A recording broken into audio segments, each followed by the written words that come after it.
હવે પ્રસ્તુત છે વિધાનસભાની આજની કાર્યવાહીની સમીક્ષા, જેના લેખક છે સમીર રામી.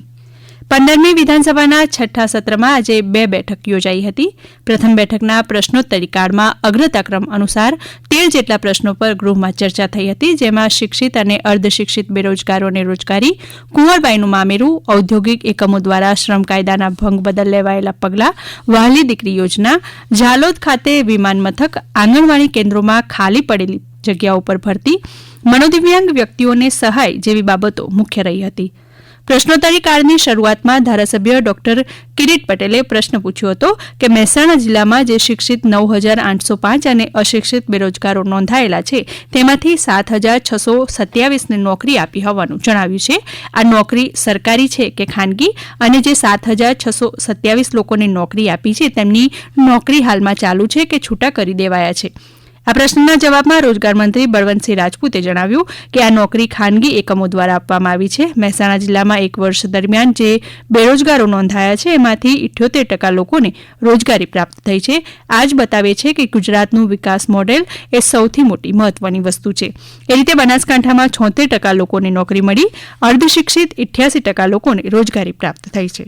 આ ચર્ચામાં ધારાસભ્ય મુકેશ પટેલે પેટા પ્રશ્ન કર્યો હતો કે મહેસાણા અને સાબરકાંઠા જિલ્લામાં તારીખ 31 જાન્યુઆરી 2025ની સ્થિતિએ છેલ્લા 1 વર્ષમાં તાલુકાવાર કેટલા રોજગાર વાંચ્છુઓને રોજગારી પૂરી પાડવામાં આવી હતી, અને ગુજરાત સરકારના રોજગારલક્ષી સેવા માટેના અનુબંધમ વેબ પોર્ટલ દ્વારા શું કામગીરી કરવામાં આવે છે.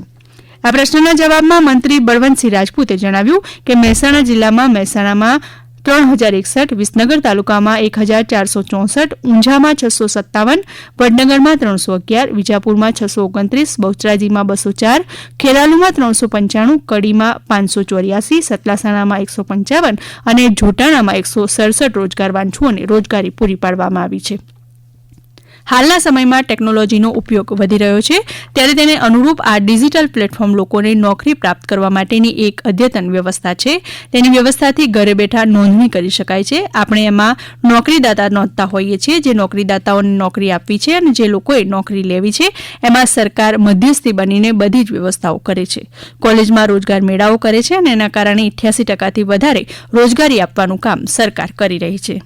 ધારાસભ્ય શ્યામજી ચૌહાણે પ્રશ્ન કર્યો હતો કે વહાલી દીકરી યોજના અંતર્ગત સુરેન્દ્રનગર જિલ્લામાં સ્થિતિ શું છે, અને ચાલુ નાણાકીય વર્ષમાં આ યોજના અંતર્ગત સમગ્ર રાજ્યમાં કેટલી દીકરીઓને સહાય મંજૂર કરાઈ છે.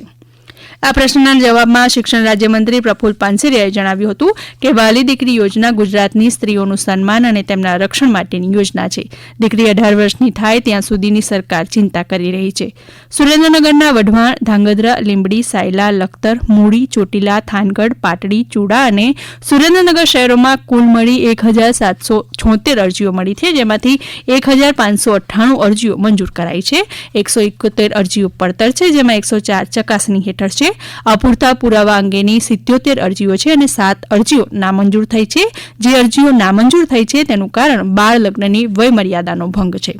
આ યોજના અંતર્ગત કુલ 41,843 દીકરીઓને સહાય કરવામાં આવી છે, અને બજેટમાં 252 કરોડ રૂપિયાની જોગવાઈ કરાઈ છે. આ સમયે ધારાસભ્ય દુર્લભ દેથરિયાએ પેટા પ્રશ્ન કર્યો હતો કે વહાલી દીકરી યોજના હેઠળ લાભાર્થીઓને કેટલી સહાય આપવામાં આવે છે, અને દીકરીના કુટુંબના મુખ્ય કમાનાર વ્યક્તિનું મૃત્યુ થાય તો આ યોજના હેઠળ દીકરીના કુટુંબને વીમાની રકમ મળવાપાત્ર થાય છે કે કેમ. જેના જવાબમાં મંત્રી પ્રફુલ્લ પાનસેરિયાએ કહ્યું, વર્ષ 2019 પછી જેનો જન્મ થયો હોય એવી દીકરી માટે 1 વર્ષની અંદર આ અરજી કરવાથી તેમને આ યોજનાનો લાભ પ્રાપ્ત થયો હોય છે. દીકરી જ્યારે પહેલા ધોરણમાં આવે ત્યારે 4,000 રૂપિયાની સહાય દીકરીના વાલીના ખાતામાં જમા થાય છે. દીકરી જ્યારે 9મા ધોરણમાં આવે ત્યારે 6,000 રૂપિયા જમા કરાવાય છે. આમ દીકરી 18 વર્ષની થશે ત્યારે રૂપિયા 1 લાખ જમા થશે, એટલે કે રૂપિયા 1,10,000 વહાલી દીકરી યોજનામાં 18 વર્ષની દીકરી થાય ત્યાં સુધી તેમને લાભ પ્રાપ્ત થાય છે. વાલીનું અકસ્માતે મૃત્યુ થાય તો LIC સાથેના સમજૂતી કરાર મુજબ રૂપિયા 10,000ની સહાય આપવામાં આવે છે. વાલીની ઉંમર 18 થી 60 વર્ષની હોવી જોઈએ. ધારાસભ્ય ચૈતર વસાવાએ ગૃહમાં પ્રશ્ન કર્યો હતો કે ઝાલોદ ખાતે મંજૂર થયેલા ગ્રીનફિલ્ડ એરપોર્ટ માટે સરકારી કે ખાનગી પ્રકારની કેટલી જમીનની સંપાદનની કામગીરી હાથ ધરવામાં આવી છે. આ જમીન સંપાદન માટે ગ્રામસભાની મંજૂરી લેવામાં આવી છે કે કેમ? આ જમીન સંપાદનમાં ખાનગી જમીન ધરાવનાર ખેડૂતોને જમીન સામે જમીન આપવા માંગો છો કે કેમ? જેના જવાબમાં નાગરિક ઉડ્ડયન મંત્રી બળવંતસિંહ રાજપૂતે જણાવ્યું હતું કે દાહોદ જિલ્લા ખાતે એરપોર્ટ વિકસાવવા માટે 141 હેક્ટર જમીનમાંથી 29 હેક્ટર જમીન સરકારી અને 112 હેક્ટર જમીન વન વિભાગની છે. 1% પણ જમીન ખાનગી નથી. આ મુદ્દે ધારાસભ્ય કનૈયાલાલ કિશોરીએ પેટા પ્રશ્ન કર્યો કે દાહોદ ખાતે સૂચિત એરપોર્ટની જગ્યા રાજસ્થાન, મધ્યપ્રદેશ અને ગુજરાતની ત્રિભેટે આવેલો વિસ્તાર છે. તેના વિકાસની કામગીરી હાલ કયા તબક્કા પર છે? જવાબમાં શ્રી રાજપૂત દ્વારા જણાવાયું હતું કે દાહોદ એરપોર્ટ વિકસાવવા માટેની કામગીરીનો ફિઝિકલ ટેસ્ટ અને OSL સર્વે જમીનની માપણીની કામગીરી અત્યાર સુધીમાં કરવામાં આવી છે. આ રિપોર્ટ મુજબ 1800 મીટરનો વનવે ધરાવતું ગ્રીનફિલ્ડ એરપોર્ટ વિકસાવવામાં આવશે.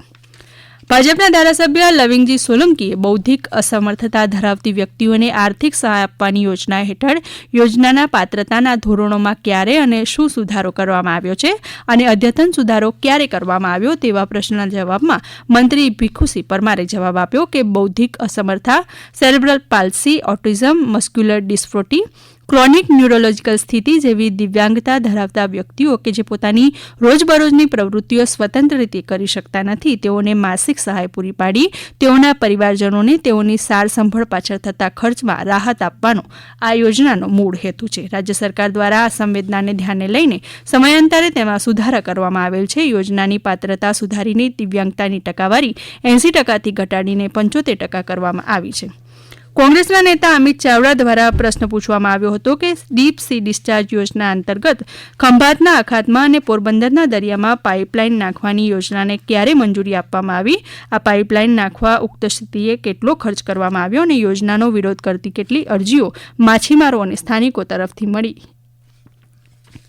આ સવાલના જવાબમાં ઉદ્યોગ મંત્રી બળવંતસિંહ રાજપૂતે જણાવ્યું હતું કે તારીખ 31 જાન્યુઆરી 2025ની સ્થિતિએ ડીપ સી ડિસ્ચાર્જ યોજના અંતર્ગત ખંભાતના અખાતમાં અંકલેશ્વરની પાઇપલાઇન દ્વારા ટ્રીટેડ ગંદા પાણીને કાંટિયાજળ પાસે ઊંડા દરિયામાં છોડવાની યોજનાની સૈદ્ધાંતિક મંજૂરી 29 માર્ચ 2022થી આપવામાં આવી છે.